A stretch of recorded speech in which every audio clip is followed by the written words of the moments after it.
नमस्कार बंधुरा श्रावणीर पंचव्यंजने आपनादेर सकलके जानाई स्वागत। पयला बैशाख उपलक्षे आपनादेर सामने निये चले एसेछि प्राणभरा बा काँचागोल्ला रेसिपि।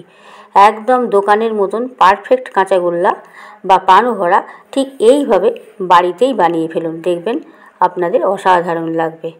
चलुन ताहले एइ प्राणभरा बा काँचागोल्ला बानिये फेली। देखुन बंधुरा, काँचागोल्ला बानानोर जन्य বা প্রাণ ভরা বানানোর জন্য আমি এখানে 1.5 লিটার গরুর দুধ নিয়ে নিয়েছি। দুধটা জাল করতে বসিয়ে দিয়েছি। জাল হয়ে গেলে দুধটা ছানা কাটিয়ে নেব। দেখুন বন্ধুরা, দুধটা জাল হয়ে গেছে। গ্যাসটা আমি এখন অফ করে দেব।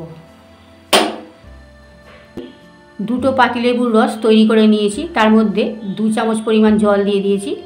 এইটা রসটা আমি অল্প অল্প করে দেব আর ছানাটা কাটিয়ে নেব।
দেখুন বন্ধুরা, ছানাটা খুব ভালোভাবে কেটে গেছে।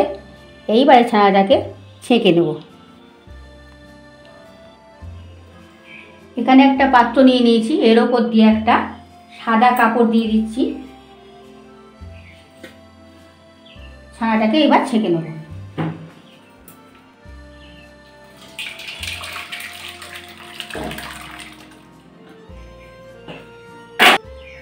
ছানাটাকে ছেঁকে তুলে নেব, তারপরে ছানাটাকে ভালো করে ধুয়ে নেব।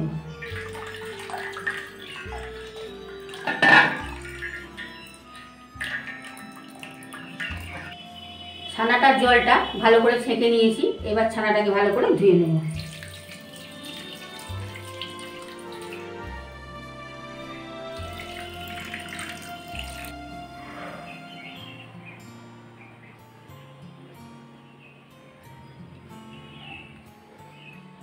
এইবার ছানাটাকে জল ঝরানোর জন্য আমি একটা জায়গায় টাঙিয়ে দেব।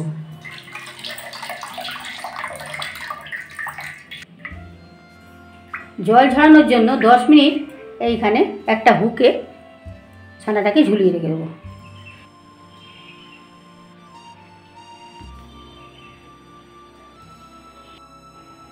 দশ মিনিট মতন হয়ে গেছে। এখন ছানাটাকে নামিয়ে নেব, নিয়ে জাগ দিয়ে নেব। এখানে একটা থালা নিয়ে নিয়েছি, থালার উপরে ছানাটা রাখলাম।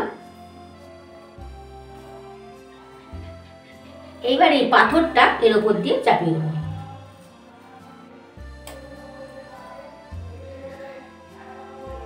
আধ ঘন্টা জাগ দেওয়া হয়ে গেছে। এখন পাথরটাকে তুলে নিলাম।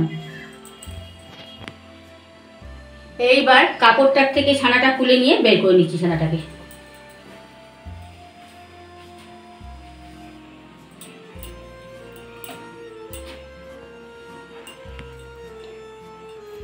দেখুন, একদম দোকানের মতন পনির হয়েছে। এইখান থেকে খানিকটা ছানা নিয়ে রেখে দিলাম। ছানাটাকে ভালোভাবে মেখে নেব।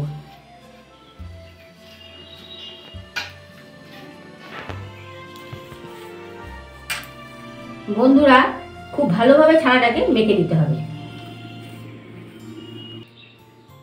ভালোভাবে ছানাটা মাখা হয়ে গেছে।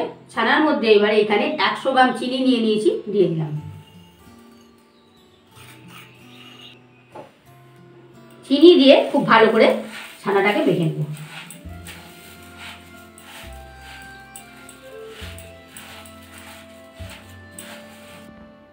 ছানাটাকে ছানাটাকে চিনির সঙ্গে খুব ভালোভাবে মেখে নিতে হবে।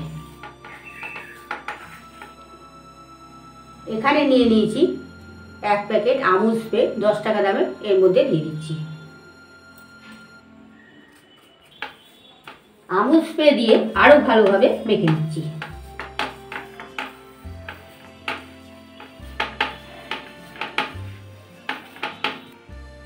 দেখুন বন্ধুরা, এই ছানাটাকে মাখা হয়ে গেছে, একধারে সরিয়ে দিয়েছি।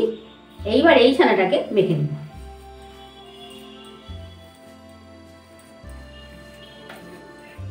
ছানাটা ভালোভাবে মাখা হয়ে গেছে, এটাকেও একধারে সরিয়ে রেখে দিলাম। গ্যাস অন করে গ্যাসে কড়াই বসিয়ে দিয়েছি। এর মধ্যে চিনি দিয়ে যে ছানাটা মাখলাম সেটা দিয়ে দিচ্ছি।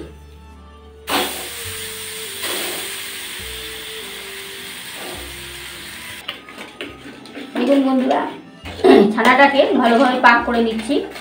ছানাটা লো ফ্লেমেই পাক করতে হবে, যাতে লাল না হয়ে যায়। ছানাটা অনবরত এইভাবে নেড়ে যেতে হবে, নাহলেই লাল হয়ে যাবে।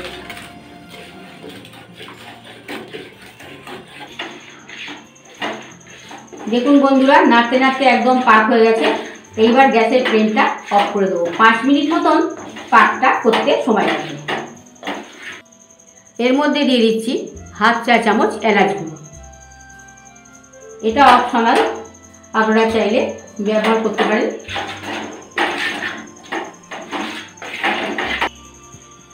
বন্ধুরা, যে ছানাটা আলাদা করে রেখেছিলাম সেই ছানাটা দিয়ে অল্প একটু পাক করে নেব।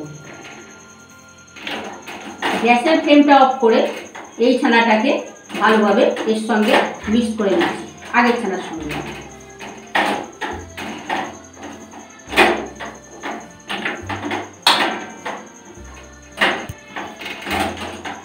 আগে পাক করা ছানাটার সঙ্গে এই কাঁচা ছানাটা দিলাম, খুব ভালোভাবে মিক্স করে দিতে হবে।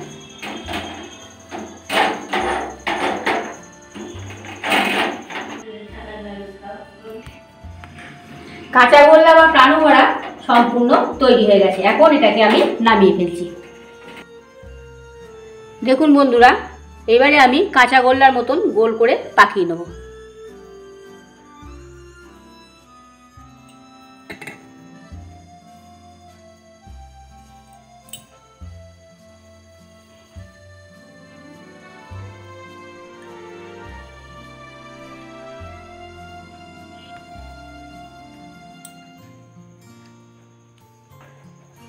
এইভাবে কাঁচা গোল্লা বা পানুহরা সবকটা বানিয়ে নিচ্ছি। এইভাবে প্রাণভরা বা কাঁচা গোল্লা আপনারা বাড়িতে বানিয়ে ফেলবেন। পয়লা বৈশাখের দিনে সিদ্ধিদাতা গণেশের ভোগ দেবেন, আপনারা প্রসাদ পাবেন। ভিডিওটা ভালো লাগলে লাইক, কমেন্ট, শেয়ার করতে ভুলবেন না। আমার এই চ্যানেলটা আপনারা অবশ্যই সাবস্ক্রাইব করবেন। আপনাদের কাছে অনুরোধ রইল, পাশে থাকা বেল আইকনটা ক্লিক করবেন, যাতে সমস্ত রকম রান্নার নোটিফিকেশন আপনাদের কাছে পৌঁছে যায়। দেখুন, সব কটা কাঁচা গোল্লা তৈরি হয়ে গেছে। এর ওপর দিয়ে একটা করে কিশমিশ গার্নিশ করে দিচ্ছি।